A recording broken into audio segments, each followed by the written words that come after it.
Assalamualaikum warahmatullahi wabarakatuh. Ya, kita sekarang di mana? Kita lagi di ada taman Di dekat apartemen kita. Namanya ini Dit, dit, dit, dit, dit. namanya di Minami Machida Greenberry Park. Itu di kota Minami di Machida. Minami itu artinya selatan. Machida bagian selatan. Ini baru dibuka tahun 2020 awal. Ya, jadi sangat sebenarnya udah lama, cuman beberapa tahun sejak 2017 itu direnovasi terus opening dan jadi gede banget sekarang. Sangat-sangat ini ya, apa namanya, banyak sekali yang baru di sini kayak toko-toko, mall-mall yang komprehensif. Terus bagusnya lagi itu ada kayak UMKM, nggak UMKM ya, kayak usaha kecil masyarakat gitu yang dikumpul jadi satu, Di package dalam modern style, terus dijual di mall gitu lah istilahnya lah. ya. Jadi produk lokal yang memang terus dikemas menjadi standar mall gitu. Jadi kualitasnya sebenarnya produknya lokal tapi jadi lebih packaging gitu, bagus, packagingnya jadi lebih bagus. Terus ini juga memberikan ini sih, apa namanya, oase hiburan tersendiri bagi masyarakat sekitar sini, karena memang masyarakat sekitar sini tuh kayak kita nggak ada mall yang deket, nggak ada taman yang luas juga, nggak ada tempat hiburan, tempat main yang dekat gitu. Terus ini menjadi salah satu alternatif sih, makanya setiap weekend lumayan rame sih. Nah, oke.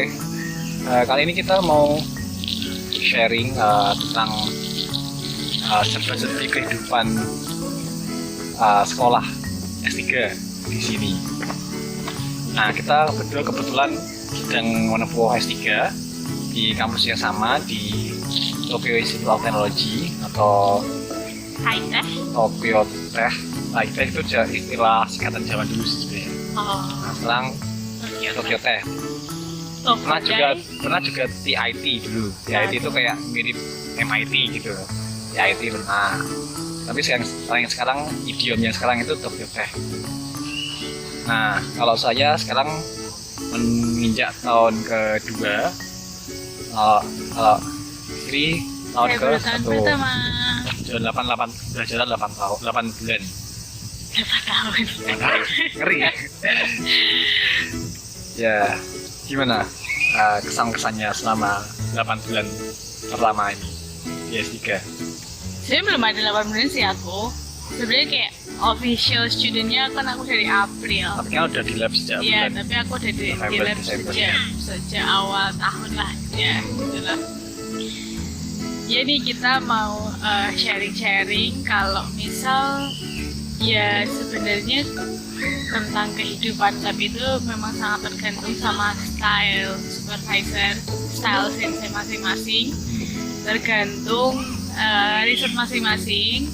Sehingga kita beda banget sih, even kita tuh sekampus dan mungkin even aku Satu departemen. S2-nya juga udah pernah di sini, tapi tetap beda lagi sih, tetap Kulturnya. kultur beda lagi, adaptasi lagi, terus habis itu stylenya juga beda. Tapi sebenarnya agak mirip-mirip sih, mirip-mirip tapi cuma mungkin kayak frekuensi atau apa ya, target-target gitu tuh, style diskusi, style meeting, style journal club, style report itu agak beda sih.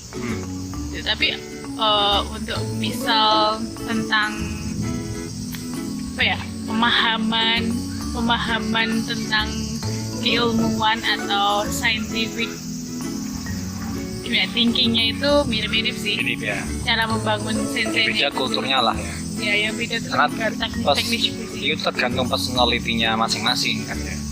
Ya, even di USA pun kan juga kayak gitu ya, orang profesor satu punya persepsi yang berbeda atau punya gaya yang berbeda. Kadang juga tergantung dulu S3-nya di mana gitu, experience dulunya di mana.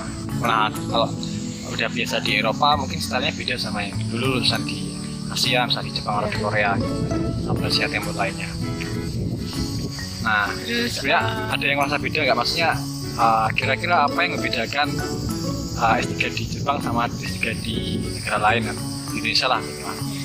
Kalau in general itu aku sebenarnya nggak begitu jet lag sih, karena ya di Indonesia kita tuh tergabung di CCRC ya, Business Center, dan itu tuh kepalanya adalah Profesor Prof. Edi Meyanto, itu dari lulusan Jepang. Jadi kayak ke Jepangannya itu agak di bawah sih ke Indonesia. Jadi kita sebenarnya nggak terlalu jet lag dengan sistem itu sih. Jadi udah kayak terbiasa sih beberapa soalnya karakternya itu similar. Kalau Jepang kan Riset ya, full time research. Jadi tapi aku tuh sebenarnya malah seneng sih karena aku jujur orang yang kayak gimana ya, harus istiqomahnya itu harus kadang dengan keadaan gitu. Kayak misal kalau sendiri membangunnya itu tuh susah gitu ya, kemana-mana karena tidak fokus dan mungkin malah tidak belajar gitu. Udah dikasih deadline kadang. Ya, itu aku kalau di Jepang itu kan setiap hari kita harus ke lab ya.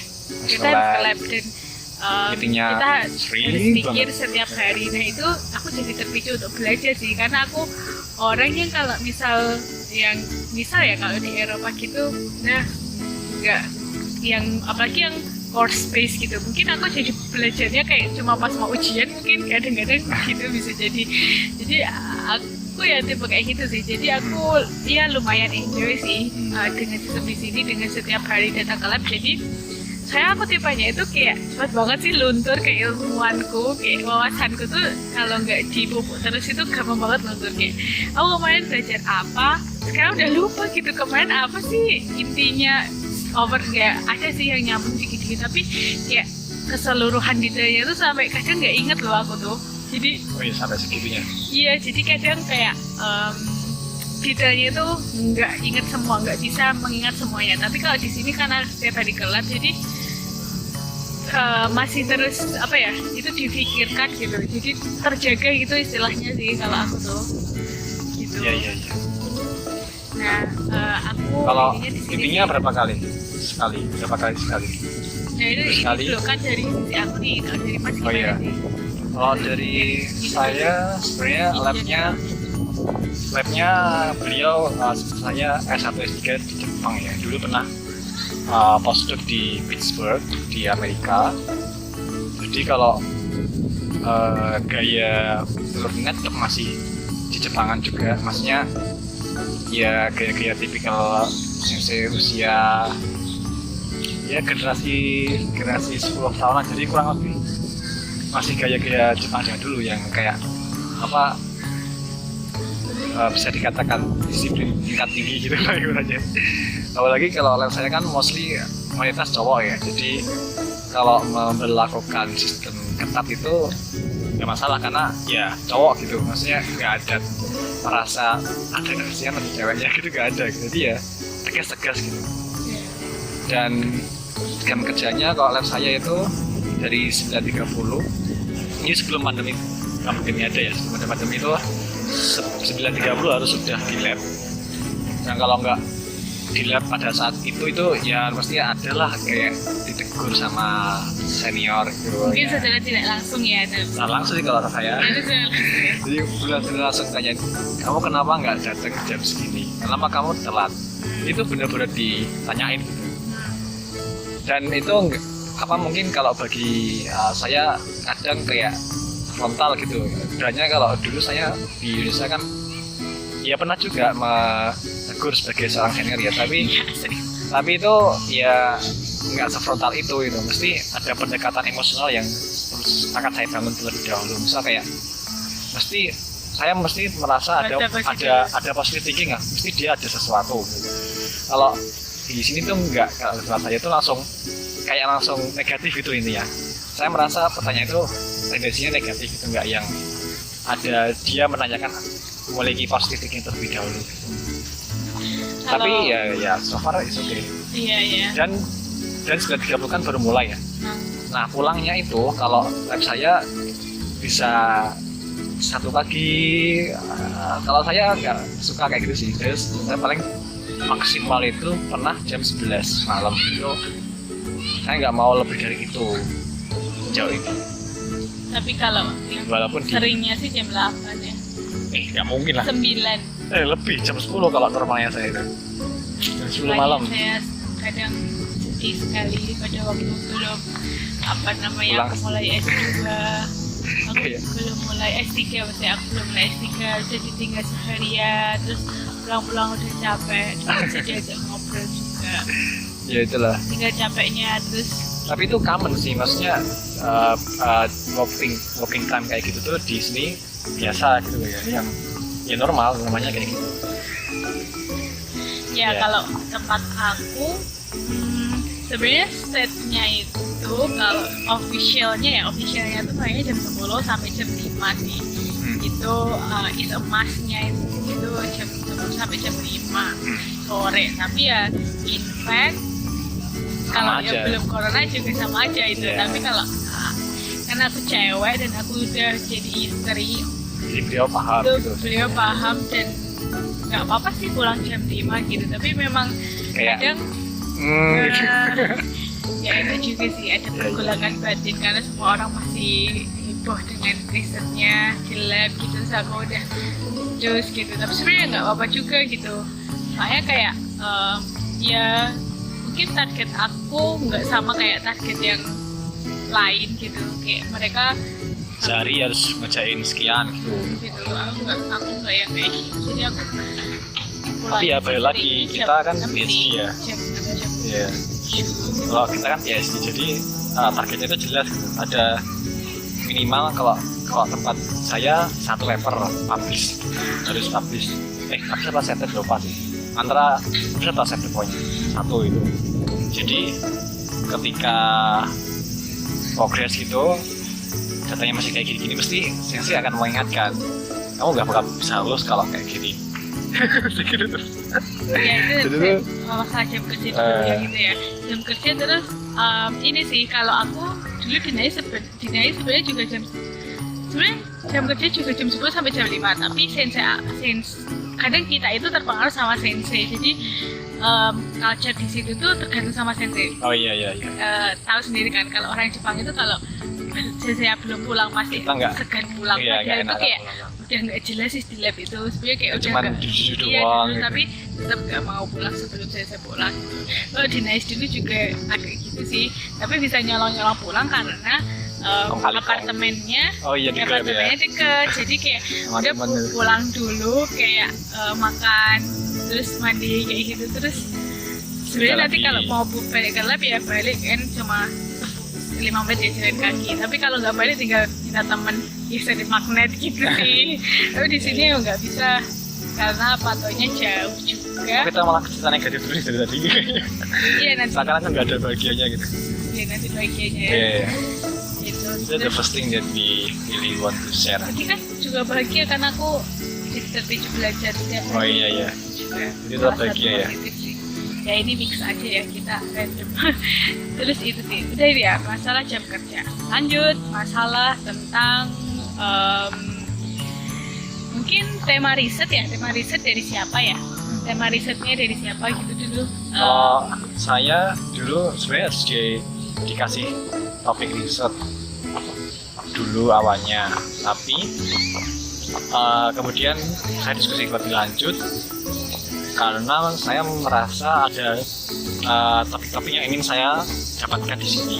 Nah akhirnya didiskusikan lebih lanjut dan diputuskan topik yang jalan tengah antara apa yang ingin saya inginkan dan bisa dikerjakan di lab tersebut. Karena kan tentu sensei itu akan mempertimbangkan dana dari project ini itu dari project yang mana. Nah itu harus match dengan project aja di lab kan ya. Karena ya makanya itu harus disesuaikan. Nah, alhamdulillah masih ada korelasi antara apa yang ingin saya pelajari dengan project yang ada di lab sehingga ya masih bisa. Jadi dia sekitar 50% lah. Terus kalau aku sendiri sebenarnya kalau aku ngerjain 2 project itu yang satu karena ngelanjutin senpai. Jadi waktu itu aku sebelum official S3 itu bantuin senpai. Saya adalah senior. Ya, senpai adalah senior kayak setahun di atas gitu. Jadi waktu itu senpai udah mau lulus tapi risetnya belum selesai, Terus itu aku bantuin dia karena aku juga belum mulai S3, aku bantuin dia sekalian training sih, sekalian training ada tas di lab. Jadi aku ngintil senpai, ya ngintil, terus sambil belajar teknik, terus ya malah keterusan aku dikasih terus ngelanjutin project itu gitu.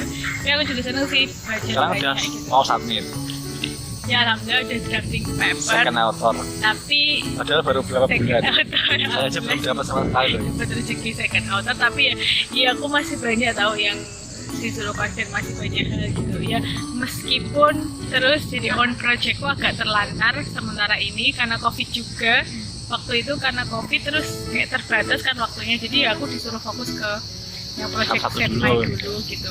Jadi Saya sampai submit lah. ya terus aku kalau on projectku itu sebenarnya juga kayak preliminary study-nya tuh udah ada di lab, tapi memang belum ada yang lanjutin gitu. Jadi terus aku disuruh milih beberapa topik gitu, terus aku milih satu topik yang buat aku baru, hal yang baru, karena aku pengen belajar hal yang baru itu tadi ubiquitin itu. Terus jadi kalau di Jepang itu gini ya emang ya, kalau setiap mahasiswa itu satu project itu udah familiarnya udah gitu sih, apalagi PhD student itu pasti satu orang tuh satu project dan dari awal, dari nol gitu. Dari nol. Nggak kayak di Eropa ya, Eropa kita bisa kayak saling membantu satu sama lain, terus saling Nanti melengkapi gitu. apa sama masternya sama master student sama bachelor itu bisa Iya. integrate sama Terus yang udah bagi-bagi PhD. data gitu ya. Kalau di sini kamu bertanggung jawab terhadap satu project dan itu dari nol. Iya. Ya, sebenarnya enak sih. Nanti kalau udah established itu nanti akan membawa juga kayak Iya. Patut juga gitu loh. Jadi ada yang topiknya itu tentang protein labeling gitu. Ya udah established tuh buat S3-nya, terus kemudian kayak apa namanya istilah Jepangnya itu transfer itu. Itu ada transfer teknologinya itu loh, sharing ke ke juniornya, kohai-kohainya itu buat nanti nerusin itu karena dia kan mau lulus gitu. Bonenkai ya. Kalau itu tergantung jumlah member di lab itu Iya. sebenarnya. Kalau tempatku enggak. Karena cuma beberapa biji gitu ya. itu masalah topik riset ya. Topik riset itu biasanya sebenarnya sudah terbuka kok sesi Iya, itu sekarang ini ya. riset nggak saklek tentang project lab, Ada tapi juga kan teman-teman kita yang memang dari topik Indonesia banget Iya, gitu. iya. Tapi masih relatable sih sama di lab, kayak metodenya, bahan-bahannya ada di Yes. lab seperti itu. Nah, itu hal yang membahagiakan itu adalah ke kualitas lab dan Nah, oke lanjut Nah, gitu. ke kualitas lab dan fasilitasnya. ya.